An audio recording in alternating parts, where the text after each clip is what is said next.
Électrochoc, le podcast des électrons libres.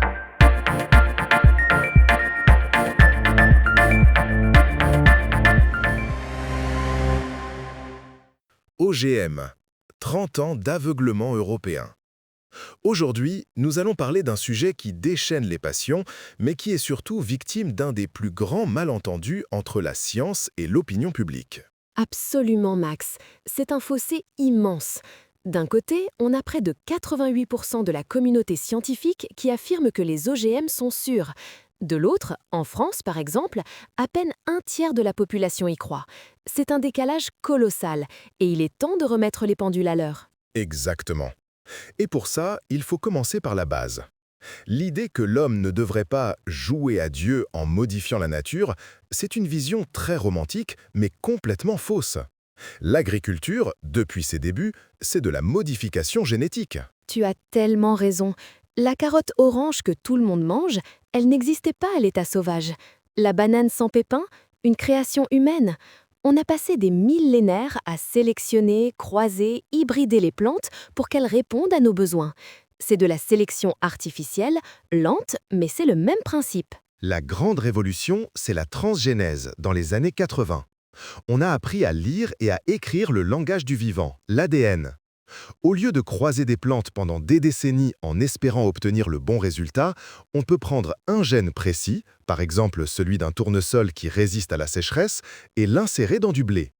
C'est plus rapide, plus précis et surtout incroyablement contrôlé. Et c'est là que le mythe de la plante Frankenstein s'effondre. Les gens imaginent des scientifiques fous qui relâchent des monstres dans la nature. La réalité, c'est qu'un OGM subit en moyenne 13 ans de tests et d'évaluations rigoureuses avant d'être autorisé. C'est l'un des domaines agricoles les plus scrutés au monde. Et pourtant, la peur persiste. On se souvient tous de cette fameuse étude de 2012 avec les photos de rats couverts de tumeurs après avoir mangé du maïs OGM. Ça a fait le tour du monde, c'était la preuve ultime pour les anti-OGM. La preuve ultime d'une mauvaise science, surtout. Cette étude, menée par Gilles-Éric Serralini, était méthodologiquement catastrophique. Une souche de rats déjà prédisposée aux tumeurs, pas assez de sujets, des statistiques bancales. La revue scientifique qui l'avait publiée l'a d'ailleurs retirée un an plus tard.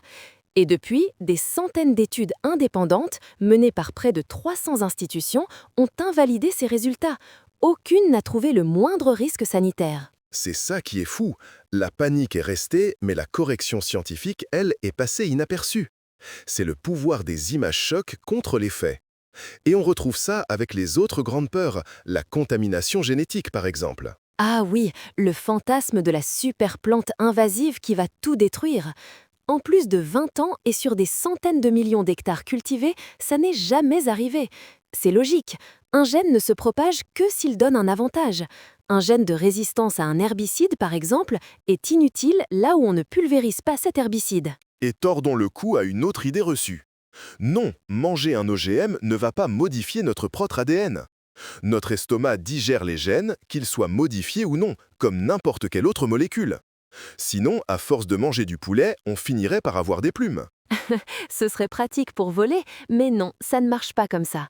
Et pendant qu'on s'enferme dans ces peurs irrationnelles, on passe à côté de bénéfices immenses et bien réels. Concret même, on a des chiffres. L'usage des pesticides a chuté de 37% au niveau mondial grâce aux OGM. Au Bangladesh, des paysans qui s'empoisonnaient en pulvérisant leurs aubergines tous les jours ont vu leur utilisation de produits chimiques divisée par 10. Leur santé et leurs revenus se sont améliorés. Et ce n'est pas tout. En Argentine, un blé tolérant à la sécheresse, développé avec un gène de tournesol, sauve des récoltes entières. En Afrique, le maïs Stella résiste à un insecte ravageur et assure la sécurité alimentaire de millions de personnes. Aux États-Unis, une pomme de terre qui noircit moins vite réduit le gaspillage alimentaire. Les exemples sont partout. Partout, sauf en Europe. C'est là que ça devient absurde. On est le continent de la prudence excessive qui se transforme en hypocrisie. On interdit à nos agriculteurs de cultiver des OGM, mais on importe des millions de tonnes de soja OGM pour nourrir notre bétail. C'est le comble du paradoxe. On refuse la technologie chez nous, mais on profite de ses bénéfices en l'important. Et le pire, c'est qu'on freine même les nouvelles technologies, comme CRISPR, ces ciseaux génétiques ultra précis qui permettent de corriger l'ADN d'une plante sans même y ajouter un gène étranger. Une invention co-développée par une Française, Emmanuelle Charpentier, qui a eu le prix Nobel pour ça. Et cette technologie profite aujourd'hui à l'Australie, au Japon, au Royaume-Uni, mais pas à nous. La Cour de justice européenne a tout mis dans le même sac, OGM. Pendant ce temps-là, notre propre pacte vert nous demande de réduire les pesticides de 50%, mais on nous refuse les outils biotechnologiques qui permettraient d'y arriver. C'est schizophrénique. On se tire une balle dans le pied. On a des laboratoires de pointe, des chercheurs brillants, mais on les pousse à partir. On a investi des centaines de millions d'euros dans des études qui ont toutes conclu à l'inoffensive de ces technologies. Et les politiques ont balayé ces rapports d'un revers de la main. Au final, la question est simple. Est-ce qu'on continue de cultiver la peur, de jouer les vertueux en délocalisant nos problèmes et en important ce qu'on s'interdit de produire, ou est-ce qu'on choisit enfin la raison, la science et la souveraineté alimentaire ? Il est plus que temps de faire ce choix.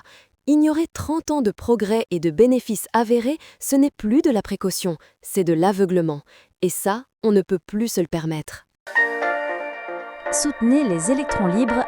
Abonnez-vous sur lel.media.